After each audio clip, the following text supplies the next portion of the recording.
Love has the power to lift us, to shape us, and to give meaning to our lives. When it fills our hearts, it feels eternal, as if nothing could ever change. But love is like the seasons. It comes, it flourishes, and sometimes it fades. It does not vanish suddenly. It does not announce its departure with loud declarations. Love fades, silently, gradually, in small ways that often go unnoticed until it is too late. At first, everything seems the same. The words are still spoken, the routine still followed, but something is missing. A warmth that once existed has cooled. The laughter that once flowed easily now feels forced. The time spent together is no longer a joy but an obligation. You feel it, yet you hesitate to accept it. You tell yourself it is just a phase. You cling to the memories of how things used to be. You hope that if you try a little harder, things will return to the way they were. But deep inside, you know the truth. Love, when it fades, does not do so in an instant. It erodes, piece by piece, until one day you wake up and realize it is gone. Have you ever looked into someone's eyes and felt like they were already gone? Have you ever sat next to someone and yet felt completely alone? Seneca once said, "We suffer more in imagination than in reality, and often, when love begins to fade, we are the last to see it. We hold on to what was, blind to what is." But there are two clear signs that love is slipping away, two unmistakable signals that someone has stopped loving you. To understand them, let me tell you a story. A story of wisdom, loss, and the truth about letting go. The Wanderer and the Sage. Once there was a man who had known love in its purest form. He had felt the warmth of a lover's embrace, heard the soft whispers of promises under the moonlight, and believed that love, once found, would remain forever. But life had other plans. One day, without warning, things began to change. The words that once carried warmth now felt distant. The laughter that used to fill the air became less frequent. Time together, once a refuge, now felt like an obligation. At first, he ignored it. He told himself that love goes through phases, that this was temporary. He tried harder. He searched for reasons. Had he done something wrong? Could he fix it? But the more he tried, the more distant she became. She was there, yet absent. Her presence felt like a shadow of what it once was. He lay awake at night, tormented by questions, searching for answers. Desperate, he sought the wisdom of an old sage who lived atop a mountain. The journey was long, but his heart carried a weight heavier than the distance he traveled. When he finally reached the sage, he poured out his pain, his doubts, and his confusion. The sage listened without interruption. His eyes, deep with understanding, seemed to see through the man's suffering. When the wanderer finished speaking, the old man did not offer words of comfort. Instead, he stood and motioned for the wanderer to follow. He led him to a quiet garden, where the wind whispered through the leaves. The sage pointed to a flower, its petals beginning to wither. "Look at this flower," he said. "It was once vibrant, full of life. But now its petals are falling. Tell me, do you hear it crying? Do you see it clinging to the past, begging to stay and bloom?" The wanderer shook his head. "When love fades," the sage continued, "it does not shatter, it does not explode. It dissolves. Slowly, silently. And always those who stop loving make two unmistakable gestures. If you look closely, you will see them too." The sage turned and walked toward a nearby bowl filled with water. Kneeling, he dipped his hand into the water and lifted it, letting a few drops fall back into the bowl. "Look at the water slipping from my fingers. Do you see how effortlessly it escapes love? When it fades, does the same. It does not leave with anger, but with quiet detachment." The wanderer watched the droplets fall, each one disappearing without resistance. He thought of the laughter that no longer came, the conversations that had turned hollow, the presence that felt more like an absence. But if love fades so quietly, the wanderer asked, how can we recognize it in time? The sage nodded, as if he had expected this question. The heart always knows the truth before the mind does. You can feel it in the small details, in the silences that grow longer, in the embraces that are no longer as tight, in the eyes that no longer seek yours. It will seem as if you are living in the echo of something that once was. The wanderer lowered his gaze, recognizing these feelings within himself. "And what happens if we ignore these signs?" he asked. The sage sighed, looking at the fading flower once more. Then we become prisoners of a love that no longer exists, holding onto a shadow while the real thing has already left. The sage then picked up a small mirror and handed it to the wanderer. "Look at yourself," he said. "This is who you are today. But if you wait long enough, even the most familiar face will become a stranger." The wanderer looked at his own reflection. He was still himself, yet something felt different. He saw the toll of sleepless nights, the weight of unspoken pain, the quiet erosion of his spirit. When someone loses love for you, the sage said, it is not just their presence that fades. The way they look at you changes. The tone of their voice shifts. The energy they once gave you is no longer there. The person who once knew you so well now sees you as someone unfamiliar. The wanderer clenched the mirror, staring at his own face. Had he changed as well? Had he, too, become a stranger in the eyes of the one he loved? The sage placed a firm hand on his shoulder.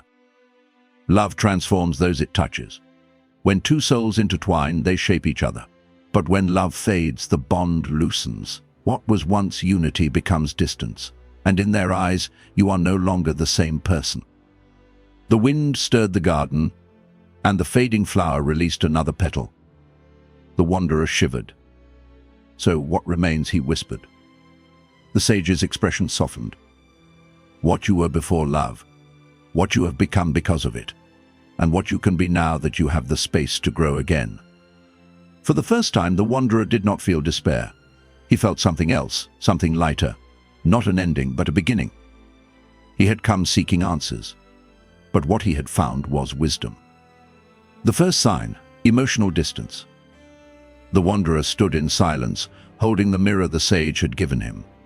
The reflection staring back at him felt unfamiliar.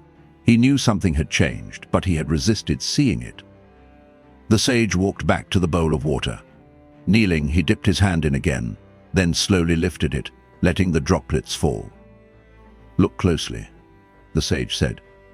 "The water does not resist. It does not try to stay. It simply slips away." The wanderer watched the droplets disappear. "This is how love fades," the sage continued. "Not with an explosion, not with a final goodbye, but with small moments of absence. Slowly, without announcement, without drama. Love does not always leave physically, but it withdraws in spirit." The wanderer thought about the one he loved. She was still there, still present in his life, but something was missing. The warmth, the ease, the effortless connection that once bound them together had weakened. "When someone loses love for you," the sage said, "the first sign is emotional distance. It happens so subtly that at first you may not even notice, but over time the absence grows until you can no longer deny it." The wanderer took a deep breath. How does this distance begin? The sage placed his hands together and paused, as if choosing his words carefully. "At first it is in the small things," he said. "The way conversations become shorter, the way laughter feels less frequent, the way silence grows where there used to be words." The wanderer nodded slowly, remembering how the once endless conversations had started to shrink. He had convinced himself it was just fatigue, stress, or passing distractions. But now, hearing the sage's words, he realized the truth. "When someone still loves you," the sage continued, "they seek you. They want to share moments, thoughts, even the smallest details of their day. Their presence is not just physical, but emotional. You can feel their connection, their attention, their desire to be close to you." The wanderer thought back to how she used to light up when she saw him, how she would listen intently, how she would reach for his hand without thinking. But those moments had faded. "And when love begins to slip away," the sage said, "so does that presence. They stop sharing their thoughts. Their laughter no longer comes as easily. Conversations feel like an obligation rather than a joy." The wanderer swallowed hard. But what if they are just tired or distracted? What if it is only temporary? The sage nodded. Distractions come and go, but when love fades, the pattern does not change. It is not a single moment of distance, but a gradual and continuous withdrawal. What once felt natural now feels forced. The wanderer lowered his gaze. "So what should I do when I see this happening?" The sage looked at him with steady eyes. "You must recognize the truth," he said, "and you must accept it. Emotional distance is not something you can force back into closeness. It is a sign, a message, a truth waiting to be seen. The wanderer felt a tightness in his chest. He had spent so much time trying to hold on, trying to bring back what was fading. "You cannot chase someone who is already walking away," the sage said. "You cannot beg for presents that is no longer freely given. Love is either there or it is not. It cannot be negotiated." The wind stirred the leaves in the garden. The fading flower swayed, releasing another petal.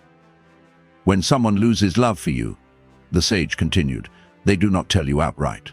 They do not make a grand declaration. They simply stop reaching for you the way they once did. That is the first sign." The wanderer closed his eyes. He could feel the truth settling inside him.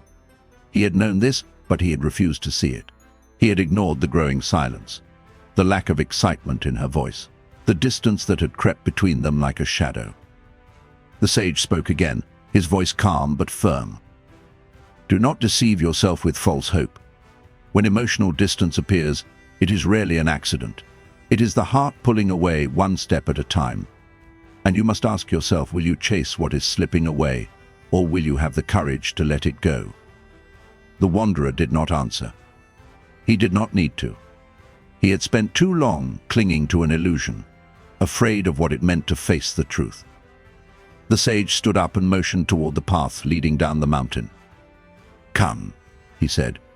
"You have seen how love fades in presence, but there is another way it disappears. One that is even clearer. One that leaves no doubt."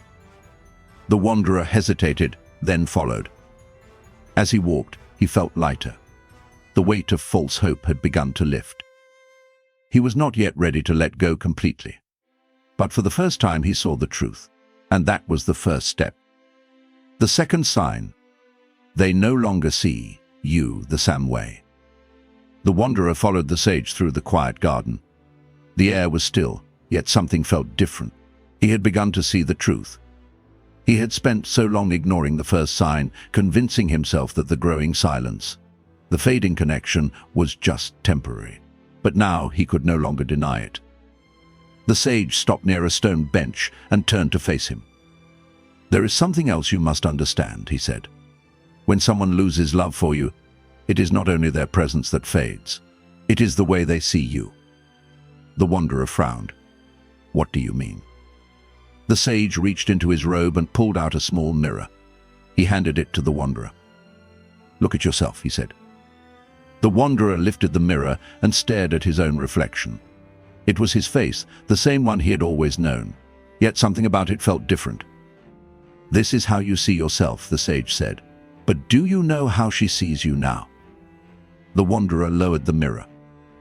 "When love is strong," the sage continued, "it is not just in words or actions. It is in the way someone looks at you. Their eyes carry warmth, recognition, and understanding. They see you not just as a person, but as someone who matters deeply to them." The wanderer thought back to the past. He remembered how she used to look at him, how her eyes would light up when he entered the room. He remembered how she would lean in when he spoke, how her presence felt fully with him. But then he thought about now. The way her gaze no longer held the same warmth. The way she seemed distracted even when she was near. "When love fades," the sage said, "so does the way they look at you. They no longer see you as they once did. The admiration in their eyes weakens. The attention they once gave so freely becomes forced. Their voice loses its warmth, their laughter feels different. And one day you realize that the person who once knew every part of you now seems like a stranger." The wanderer felt his chest tighten. "But how do I know if this is real?" he asked. "What if I am just imagining it? What if I am overthinking?" The sage nodded. "Doubt is natural. The mind will always try to hold on to what feels familiar. But the truth is not in your thoughts. It is in their actions." The wanderer remained silent, waiting. "When someone no longer sees you the same way, it is not just in their eyes," the sage said. "It is in the way they speak to you, the way they respond to you, the way they no longer listen the same way. You feel it in their energy. It is as if something between you has changed, but you cannot explain why." The wanderer exhaled slowly. He knew exactly what the sage was talking about. "When love is strong," the sage continued, "it is effortless. Conversations flow naturally. Presence is a gift, not a task. But when love fades, words become mechanical. Gestures lose their meaning. You begin to feel as if you are talking to someone who is no longer there, even though they are right in front of you. The wanderer clenched his fists. Then what am I supposed to do if they no longer see me the same way? Should I fight for them to remember? The sage smiled gently, but his eyes remained firm. You cannot force someone to see you as they once did, he said. Just as you cannot stop a river from flowing or a flower from shedding its petals, you cannot make someone feel something they no longer feel. The wanderer looked away, his mind struggling to accept the words. Marcus Aurelius said, "You have power over your mind, not outside events. Realize this, and you will find strength. Do not waste your energy trying to change what is already slipping away." The sage took the mirror from the wanderer's hands and placed it back into his robe. The second sign is clear, he said. When someone loses love for you, they no longer look at you with the same eyes. They no longer see you in the way they once did. You will feel it in the way they speak, in the way they listen, in the way they interact with you. And no matter how much you try, you cannot force them to see you as they once did. The wanderer let out a slow breath. He had come to this mountain searching for answers. He had hoped for a way to fix what was broken. But now he realized that was never the purpose of this journey. The sage stood, brushing off his robes. "Come," he said. "There is one more thing you must understand." The wanderer followed, his steps heavier than before, but his mind clearer. He did not know what the sage would say next, but deep inside he knew one thing. He had spent too long trying to hold on to something that was already gone. What should you do? The wanderer followed the sage down the narrow path, his mind heavy with realization. He had spent so much time resisting the truth, holding on to something that was already slipping away. Now he could no longer ignore it. He turned to the sage and asked, "If these signs are so clear, if love has truly faded, then what am I supposed to do? Should I fight for it? Should I try to bring it back?" The sage stopped walking. He turned to face the wanderer and spoke calmly. "You cannot force water to stay between your fingers," he said. "You cannot ask a flower to keep its petals forever. Love is the same. If it has changed, it is not something you can control." The wanderer lowered his gaze. He had spent so much energy trying to bring things back to the way they were, believing that if he tried hard enough, he could stop love from slipping away. "But should I not at least try?" he asked. "Should I not fight for something that once mattered so much?" The sage's expression remained steady. Many people believe that love can be saved by effort alone. They think that if they speak the right words, do the right things, they can make someone love them again. But love does not work that way. The wanderer remained silent, listening. "Love that must be begged for is not love," the sage continued. "It is dependency. It is attachment to something that no longer exists in the way it once did." The words hit the wanderer deeply. He had always believed that love was something to be fought for, something that could be repaired if only enough effort was made. "But if I do nothing," he said, "then does that not mean I am giving up?" The sage shook his head. Letting go is not defeat. It is wisdom. It is understanding that love cannot be held by force. If someone has already begun to walk away, chasing them will not bring them back. It will only prolong your suffering. The wanderer exhaled, staring at the ground. Seneca said, "The greatest obstacle to living is expectancy, which hangs upon tomorrow and loses today. You must not waste your life waiting for something to return that has already left." The wanderer swallowed hard. He had been living in the past, replaying memories, trying to find a way to bring back what was gone. He had been fighting against reality instead of accepting it. The sage placed a hand on his shoulder. "The only thing you can control is yourself," he said. "You cannot force someone to love you. You cannot stop love from changing. But you can choose how you respond. You can choose to let go with grace, rather than hold on with fear." The wanderer looked up at the sky, feeling a weight in his chest. "Then what remains for me?" he asked. "If love is gone, what is left?" The sage smiled gently. "What you were before love," he said. "What you have become because of it, and what you can be now that you have the space to grow again." The words settled into the wanderer's heart. He had been so focused on what he had lost that he had forgotten what still remained. You do not lose yourself just because you lose love, the sage said. You are still here. You are still capable of living, growing, and becoming something new. The wanderer nodded slowly. He was beginning to understand. He had been afraid of letting go because he thought it meant losing everything. But now he saw the truth. Letting go was not a loss. It was an awakening. It was the first step toward reclaiming himself. The power of letting go. The wanderer stood in silence, absorbing the sage's words. He had spent so much time fearing the end of love, believing that if he let go, he would lose something irreplaceable. But now he saw things differently. Letting go was not an act of weakness. It was an act of wisdom. The sage gestured toward the fading flower in the garden. Another petal had fallen, carried away by the wind. "Do you see?" the sage said. "The flower does not resist. It does not hold on to what it has already lost. It simply allows nature to take its course." The wanderer watched as the wind moved through the trees. He had been holding on to something that was already gone, refusing to accept the truth. "The pain is not in love fading," the sage continued. "The pain is in resisting what is already happening. When we cling to what no longer exists, we create our own suffering." The wanderer exhaled. He had been holding on to a version of love that no longer existed, hoping that if he fought hard enough he could bring it back. But now he understood. Love is not something to be controlled. It is something to be experienced. And when it changes, the only thing left to do is accept it with grace. He turned to the sage. "So what should I do now?"